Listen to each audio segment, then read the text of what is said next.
महापुरुषों सदग्रंथों की दृष्टि में मोक्ष से बढ़कर के दूसरा और कोई पद नहीं है।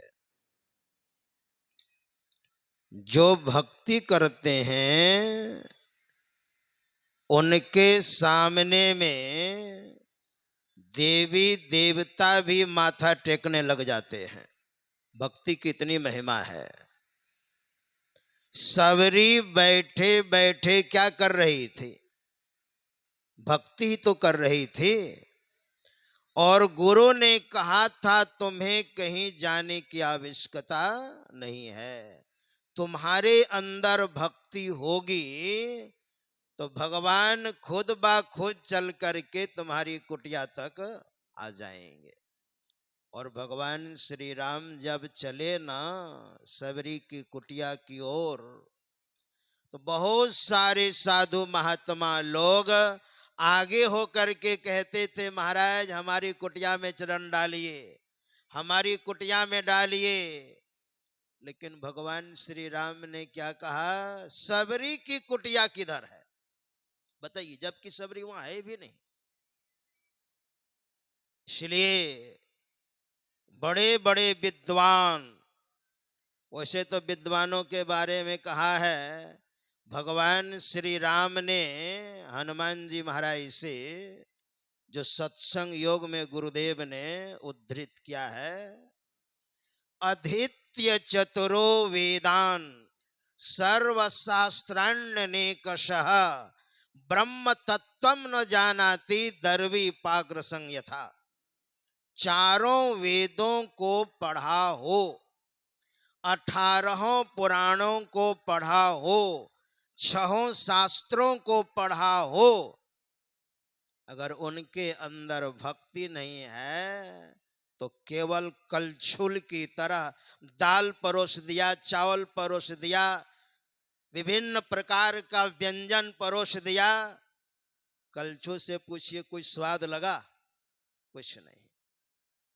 नाभादास जी महाराज ने भक्तमाल में बड़ा सुंदर एक दृष्टांत दिया है। एक विद्वान जिनका पूरा नाम था केशव काश्मीरी भट्ट, पूरा नाम था, और वो कश्मीर के थे। इतने विद्वान थे, श्रीमद् भागवत महापुराण में 18,000 श्लोक है। एक एक श्लोक को उन्होंने 21 प्रकार से अर्थ किया था। एक श्लोक को 21 प्रकार से, 18,000 श्लोक, आप समझ सकते हैं।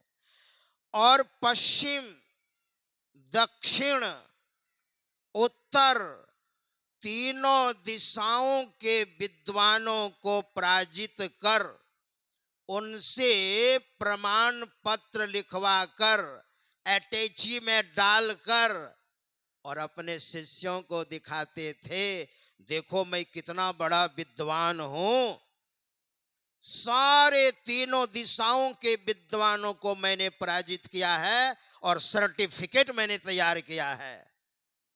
तो सारे शिष्य लोग कहते थे, गुरुजी आपके सामने में सब फेल हैं, आप तो महान हैं। लेकिन एक विद्वान का नाम उन्होंने सुन रखा था। पूरब में थे चैतन्य महाप्रभु, जो भगवान श्री कृष्ण के अवतार उनके भक्त लोग कहते हैं, और मात्र 16-17 वर्ष की उम्र थी, और 6 शास्त्रों में महर्षि गौतम का जो न्याय है उस न्याय पर उनकी अच्छी पकड़ थी, और संस्कृत विद्यार्थियों को सिखाते थे, और बड़ा सम्मान था चैतन्य महाप्रभु का। केशव काश्मीरी भट्ट इतने बड़े विद्वान, लेकिन ज्ञानी नहीं थे, उनके अंदर भक्ति नहीं थी।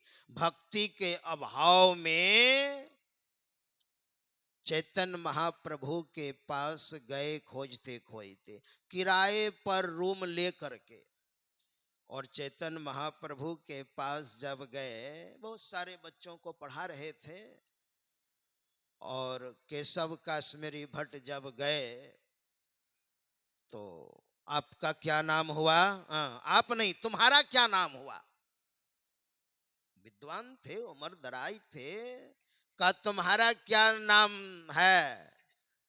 तो चैतन्य महाप्रभु ने कहा, लोग मुझे गौरांग कहते हैं, थोड़ा गोरा नारा होना, इसलिए मुझे गौरांग भी कहते हैं। और बचपन में मेरी माँ यानी मेरे भाई जब जन्म लेते थे तो सब के सब मर जाया करते थे, और जब मेरा अंतिम में जब जन्म हुआ तो नीम के पेड़ के नीचे मुझे सुला दिया, इसलिए मेरा एक नाम निमाई भी है। और लोग प्रेम से मुझे चैतन्य महाप्रभु भी करते हैं। ओ, तो तुम ही चैतन्य महाप्रभु हो? अच्छा अच्छा, आइए महाराज बैठिए ना। और अपनी गमछी बिछा दी, आइए बैठिए। और बैठ गए। कहो क्या सुनना चाहते हो? आप भी नहीं बोल सकते थे, तुम। कहा महाराज गंगा किनारे बैठे हैं तो कृपा करके गंगा के बारे में कुछ सुना दीजिए। तो 100 श्लोक में तुरंत रचना करके गंगा मैया के बारे में सुना दिया। और कुछ सुनना चाहते हो? तो चैतन्य महाप्रभु ने सोचा कि थोड़ी ठोकर देनी चाहिए इनको, नहीं तो फिर आगे बढ़ते जाएंगे। उन 100 श्लोकों में से 2 श्लोक को निकाला चैतन्य महाप्रभु ने और कहा महाराज इसमें थोड़ी सी त्रुटि है, इस जगह थोड़ी सी त्रुटि है। कहा मेरी रचना में त्रुटि? और जैसे गौर से देखा ना, कहा ठीक है कल बात करूंगा अब तुमसे मैं। और चले गए कमरे में। आप समझ सकते हैं सरस्वती माता प्रत्यक्ष प्रकट होकर के दर्शन देती थी। वो उन्होंने सरस्वती माता को आह्वान किया। बड़ा सुंदर श्लोक है। शुक्लाम ब्रह्म विचार सार परमाद्यम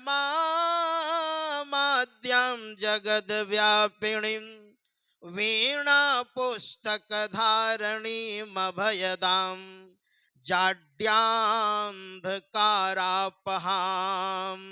हस्तिस्माटिक मालिकां विदधतिं पद्मासन संस्थितां वंदे तां परमेश्वरीं भगवतीं बुद्धि प्रदाम शारदाम। और जैसे उन्होंने स्तुति की, छोटी सी बच्ची के रूप में सरस्वती माता प्रकट हो गई। केशव काश्मीरी भट्ट ने चरण पकड़ लिया और कहा माता जी आपने मुझे उत्तर दक्षिण पश्चिम तीनों दिशाओं के विद्वानों को आपकी कृपा से मैंने पराजित किया, यानी आपने पराजित करवाया। और पूरब जब मैं आया तो एक छोटे से बालक से आपने मुझे पराजित करवा दिया। सरस्वती माता ने कहा केशवर काश्मीरी भट्ट वो बालक नहीं है, और तुम्हारे अंदर केवल विद्या की बू आ रही है, बदबू आ रही है, केवल अहंकार, इससे कुछ होने वाला नहीं है। शास्त्र इशारा करता है ये करो। इतने सारे ग्रंथों को तुमने जो अध्ययन किया है, इसका निष्कर्ष क्या है वो हमारे प्रभु चैतन्य महाप्रभु तुम्हें बताएंगे। जाओ उनकी शरण में। और सरस्वती माता ने चैतन्य महाप्रभु के पास भेजा और जल्दी जल्दी स्नान वगैरह करके चैतन्य महाप्रभु के पास गए। दरवाजा खटखटाया, चैतन्य महाप्रभु ने दरवाजा खोला, साष्टांग दंडवत किया। चैतन्य महाप्रभु ने कहा, महाराज उल्टी गंगा क्यों बहा रहे हैं? आप तो महान हैं, आप तो विद्वान हैं, आप मुझे प्रणाम कर रहे हैं। केशव काश्मीरी भट्ट ने कहा, महाराज अब मत छिपाइए अपने आप को, मैंने आपको पहचान लिया है। सरस्वती माता ने आपके पास भेजा है। ओ, सरस्वती माता ने? तब तो मुझे बताना ही पड़ेगा। तब चैतन्य महाप्रभु ने कहा, आपने जो इतने सारे ग्रंथों का अध्ययन किया है वो केवल अहंकार है। अगर इसको मूर्त रूप देना चाहते हो, जीवन में उतारना चाहते हो, ग्रंथों का जो सार है, अरे ग्रंथ तो इशारा है, ये करो वो करो। तो भजन भेद लेकर के और ध्यान और सत्संग आप कीजिए, तब इन सारे ग्रंथों का निचोड़ आपको महसूस होगा। और भजन भेद लिया चैतन्य महाप्रभु से, कितनी कम उम्र, और भजन भेद लेकर के और तब सत्संग ध्यान करने लग गए। प्रथम भगति संतन कर संगा। और तब उसने लिखा भागवतों का सार। 1-2 मिनट थोड़ा बढ़ेगा, थोड़ा सा, ज्यादा नहीं। वह लिखा है सार भागवतों का, वो सार बताता हूं। अंडा से वृंदा, नारद से दासी के नारद, हिरणी के श्रृंग ऋषि, अंडा से वृंदा सुखदेव जी कहाते हैं। गागरी से कुंभज, रेणुका से परशुराम, कुलहंडो से वाल्मीकि महिमा लखात हैं। मछगंधा से व्यास, गणिका से वशिष्ठ मुनि, शूद्रनी से भरद्वाज ब्राह्मण पद पात हैं। कहे कवि, विनम्रता तो देखिए, कहे कवि केशव दास, कहाँ लगी करो बखान, सत्संग के प्रभाव से शिरोमणि कहाते हैं। ये भागवत का सार है। और प्रथम भगति संतन कर संगा, सबसे बड़ी भक्ति है, और भक्ति की पराकाष्ठा ही मोक्ष है। समय का तकाजा है, इसलिए श्री सद्गुरु महाराज जी की जय।